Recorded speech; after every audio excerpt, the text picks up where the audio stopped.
Hello and welcome to another episode of On My Arty Bookshelf. Each week, more or less this year, I will be making a piece of mixed media artwork inspired by one or more of the books that I have on my arty bookshelf, because yes, indeed, I do have a lot of art books or arty books. So let's see what I'm working on this week. I have to admit, this week is a little bit of a rationalization after the fact. I've been really inspired by some little stitched art dolls that somebody I follow on Instagram has been posting. Her Instagram name is Miriam Textiles, and I really wanted to make one for myself, but I have all of those other stitch projects that I'm working on, and so I was hoping that creating a little paper doll in the same style will satisfy that need. I am quite fond of paper dolls, I have to say. You may have noticed there's a little bit of a theme emerging.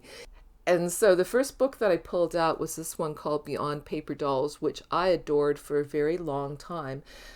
And it's got all kinds of different styles of paper dolls in it. I paired that with this book called The Floral Decoupage Book. This is another book that amuses me somewhat because they've taken a bunch of clip art images and put a copyright on them. So I've already cut out a few images from this book, so I'll be cutting out a few more.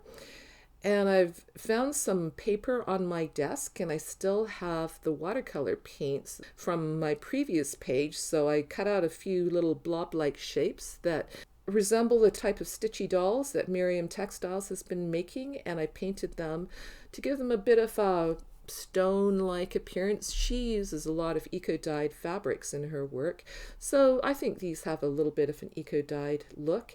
And I crumpled up a paper bag and cut out some round faces for my dolls, again sort of similar to the pieces that Miriam has been making. And I'd recommend taking a look at her Instagram feed. And she also has a Patreon account, and she very generously shares there for just $1 a month. So I've cut out some daffodils here because I'm again still thinking about spring blossoms like I was last week, and I've added those to my piece as well.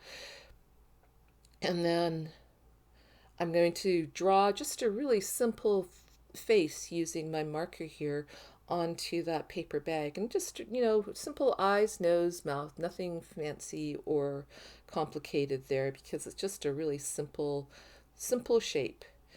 And then I'm going to create some kind of veining that maybe represents the marks you might see on eco-dyed fabric, and they kind of, to me, these kind of echo the shapes of the daffodil there that I have beside this paper doll. And in the background, that purple background, is a watercolor sample from the watercolor class that I've been teaching, and I don't need it anymore because I'm going to stop teaching those classes, so this is a good place to use it. Here's the finished piece. Now you're wondering, where the heck did that come from? Well, that body came from another watercolor sample, but I did not forget about where I started, and so there are those first two blobs. And I'm seeing a few trends starting to emerge in this series. The fold outs and flips, and also the color palette, the purple and yellow, are showing up quite often.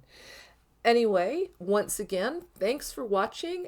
I'm so happy that you're willing to indulge my interest in creating mixed media art, and that you watch my videos. It's great to have you here, and I hope to see you again soon.